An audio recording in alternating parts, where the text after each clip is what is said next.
So I'm going to talk about from the artificial to natural. Let me firstly quickly introduce myself and who I am and who I'm representing. I'm the CEO of W12 Studios. We are a digital design agency based in London. We focus on working with media and technology companies around the world, developing, largely speaking, media experiences in the living room and beyond. So we work with a lot of broadcasters, established content providers. We work with emerging content providers like Red Bull and Vivo. We work with a lot of telcos and service providers developing entertainment platforms. And we work with a lot of consumer electronics companies to develop next generation entertainment experiences like with Samsung and Microsoft and Intel. So this talk I'm going to give is very much going to focus around the experience of TV and media now and in the future. I hope that's what you're here to hear. If not, I'm trying to make it entertaining nevertheless. So here we are in 2018. So in particular in the world of media consumption, we have come a very long way. We have seen over the last 10 years pretty much an evolution from linear TV, from linear curation, where broadcasters put content on air and people sat in front of the TV or wherever they were enjoying what was put in front of them. Now we live in a very non-linear environment where everything is a la carte and everything is on demand, which means content breaks free. You can have pretty much have access to anything, anywhere, at any time, which means we move from a world of broadcast to narrowcast, from broadly to everybody to specifically to me. And we moved in a world where essentially it's going from local to global. I can watch and access content anywhere in the world. So in a nutshell, a lot of good things have happened. Audiences now have access to a wealth of content and at terms and conditions they haven't had before. However, I think if we look at the great promise of digital and technology, we aren't there yet. And there are a lot of key pain points that still exist in the world of media consumption. And video and TV in particular is lagging the curve a little bit. If you look what's happening, for instance, in the music industry, where the evolution started maybe 10 years earlier than it did in video.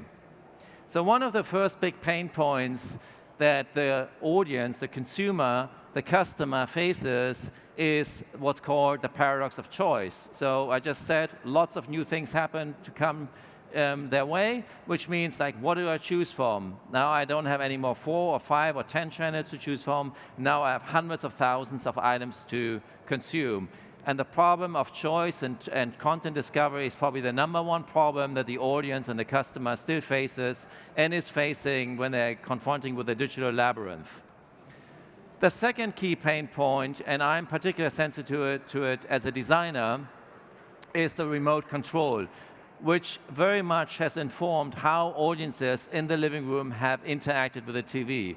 And yes, the remote control has gotten a lot better, but all around, it's not a very intuitive way to navigate TV. It's not like swipe or touch that we do on the iPhone, which is really very much intuitive and native to how we as humans interact.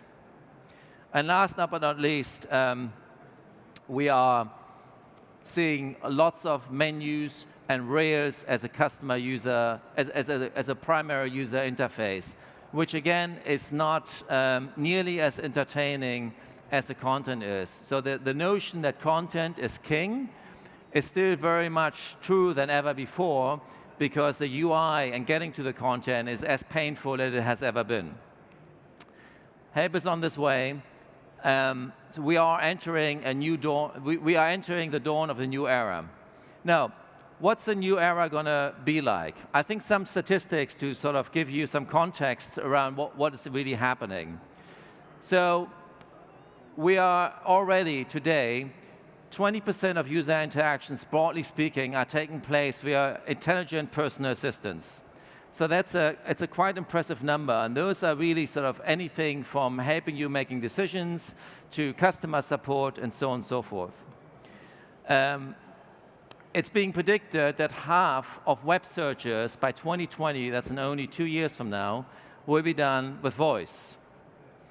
And last but not least, and probably most importantly, customer experience will be the key brand differentiator by 2020. Now, why is that such an important insight?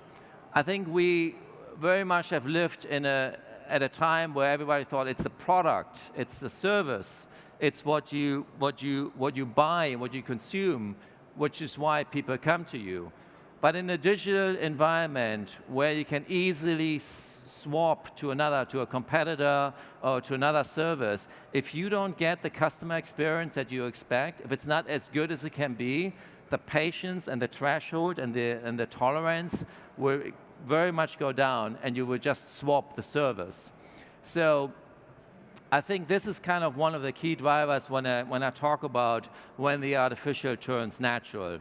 What is happening if we sort of look at some of the key points around content discovery, remote control, paradox of choice, and if we lay on top of that what technology can do in terms of voice control and expectations around customer service.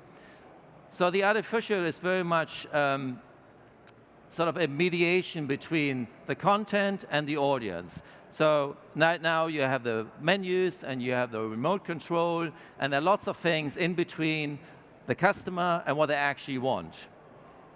Now in the future, and it's a much more natural way, I just naturally interact with the content and it magically appears. Now, what we call magically appears, we actually now have the technology that can make that shift from a command and control to something that's much more conversational.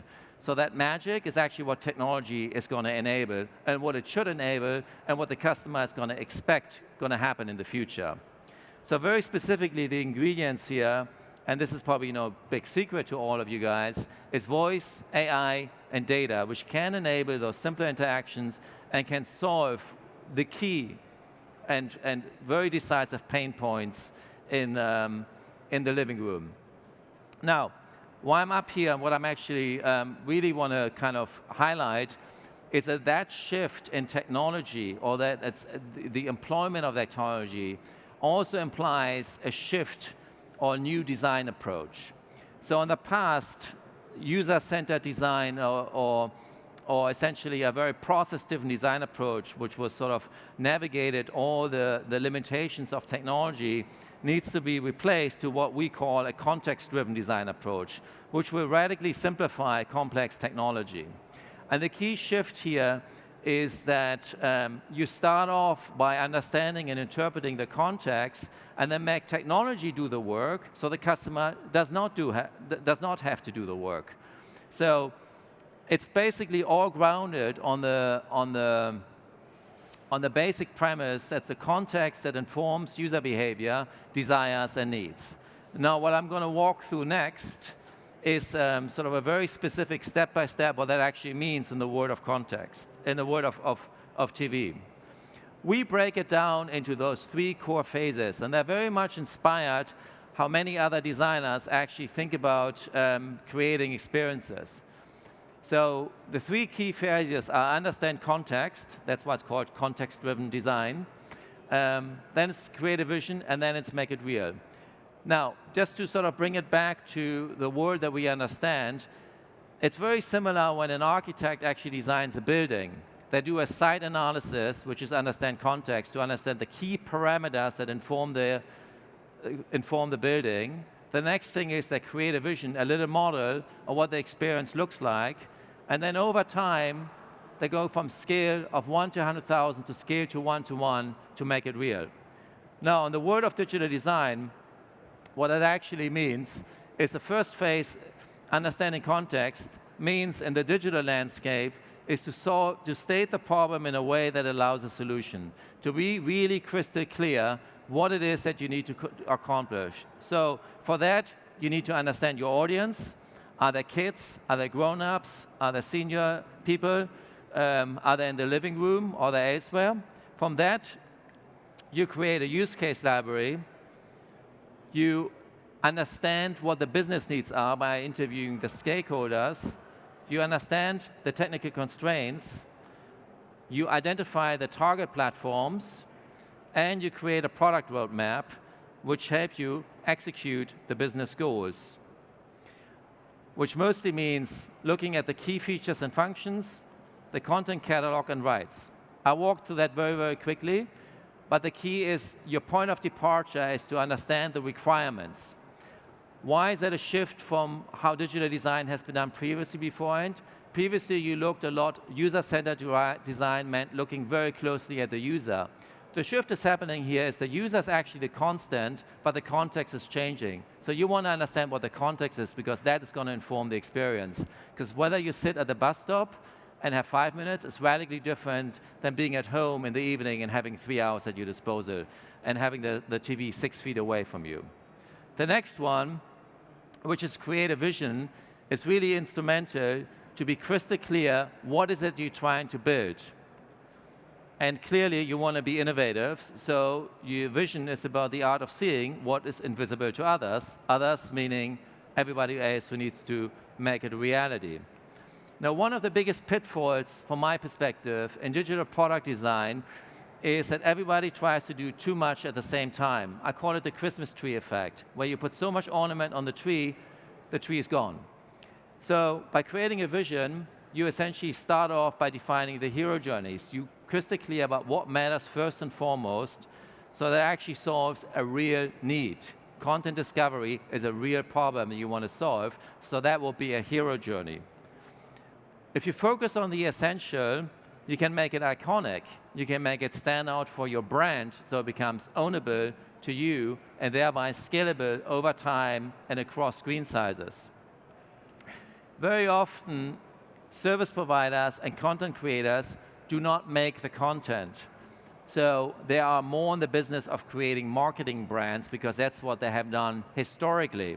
So we, for instance, work with brands like Vodafone or Deutsche Telekom. Those are great marketing brands. They're not really known to be product brands. So here it's about the shift to making from a marketing brand to a product experience that is unique and notable. You bring it to life, you create video walkthroughs, you mock it up through prototypes, so it's crystal clear before you start building is what it is you need to create. Once you've done that, you can go and do the nitty-gritty stuff that's necessary to essentially make it real. And make it real meaning being aspirational, being ambitious. Do not lose your vision, but be grounded in reality. This is not, this was one of the great presidents, Roosevelt, it's not Trump. So actually a quote I like to use. So making it real, again, I think the agile process very much is based on the notion that you keep doing things small incremental step. For us, it's very critical you actually break it down in steps that you still meaning, that you still know what your end goal is. That's why it's important to do the vision piece up front. To go back to the metaphor of architecture, if you would build floor by floor without knowing what the actual building would look like, you would end up with a building that couldn't go higher than 4 floors. So here it's very important that you break it down into management components, iterate and test it, and work together as a team in daily, weekly sprints with shared workspaces, and lose sight of the make sure you document the detail to create an experience language. Now, all around, this creates then smarter deliverables. So I walked through this really, really fast, but I'm going to show some examples what it really means. But to recap, and I might pause for a second to see if there are any questions, but to recap, from the artificial to natural means that on the one hand, you are liberated from technological constraints. More specifically, the customer is liberated from the technological constraints, which are quite real. If you think about the shift that happened in the phone industry from a feature phone to a smartphone, from a keypad to a touchscreen, it created a completely new paradigms, new businesses. And I think it's a similar kind of shift in the world of TV. If you take the remote away, if you fully leverage AI and voice, you're going to be able to create TV experience you can hardly imagine now. And because you can hardly imagine it out, you need experts like us, like designers, to imagine a world that does not yet exist. And we as designers need to find the right tools to communicate it, not to the client, but also to potential users. But all around, that is a promise from moving from artificial to natural, to have a conversational interaction with the TV, to have an emotional response, to engage with brands that have a personality, not a command and control and an input-output mechanism. Does it all make sense? I take that as a yes. Fantastic. I'm going to show 2 examples, and they're very much grounded in reality, but I just want to give you a flavor about what we consider sort of the status quo. The first one is where we actually, because we're talking about the notion of voice. So this is a chatbot. This is for Verizon, which is a US telco or service provider. The challenge that they have is they have many, many products. They have fixed, they have broadband, they have phones, they have content offering. It's all very siloed right now. So when the customer needs to engage with Verizon in any particular of their product portfolio, any particular product or experience, they have to go through many channels. So the chatbot here integrated everything into one and created different onward journeys from there. And the video should be playing. Yeah. Why is it stopping?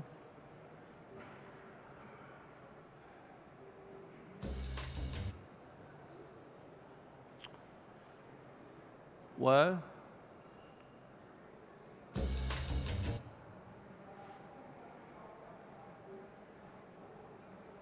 hold on.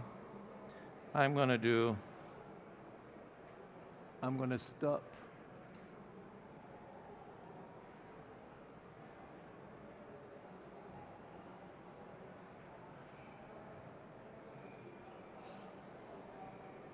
I might play like this, so at least you can play it.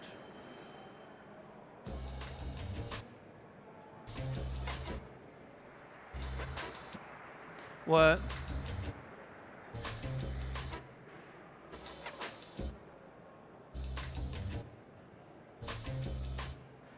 I don't know why it's not playing. Well, you get the idea, I hope.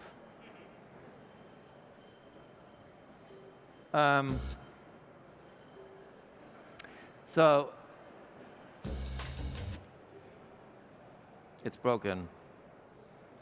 The next one, let's see whether that video plays, is, let me actually, it bothers me, that doesn't work.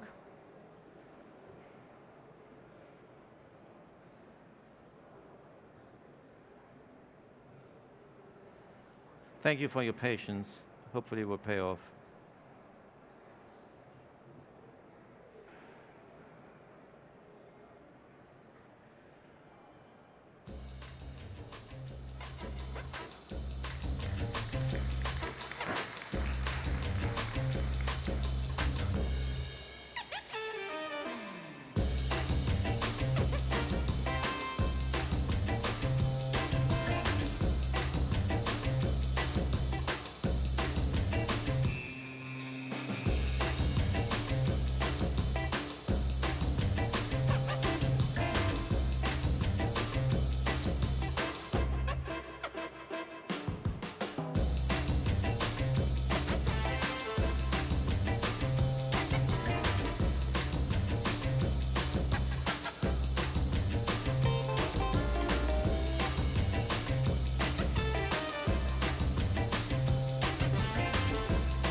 So, I mean, obviously it's grounded in today's technology, but you can see how there's a convergence of many different use cases and user journeys that were quite separate beforehand. And although this is still using text as a key input mechanism, obviously the technology is evolving to really easily get it to the next level where you have voice. So it points a way to solve many of the key pain points right now in the user experience. I wanted to show one more video. Do I have time for that? I assume so. And I'm going to use this now, where essentially it's just a TV service that was recently launched. And since I have to use this one, so this is for Telecom Italia, the multimedia TV services, which looks at TV, gaming, reading, and music. So again, four different media formats quite separately, and bringing it into one platform.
So I try to squeeze a lot into these 20 minutes. I hope it somewhat made sense, but I think we're going to see a real paradigm shift very, very quickly and very shortly as the technology is really enabling a whole new ways of interacting with media. Thank you so much. Thank you. Sorry for the technology.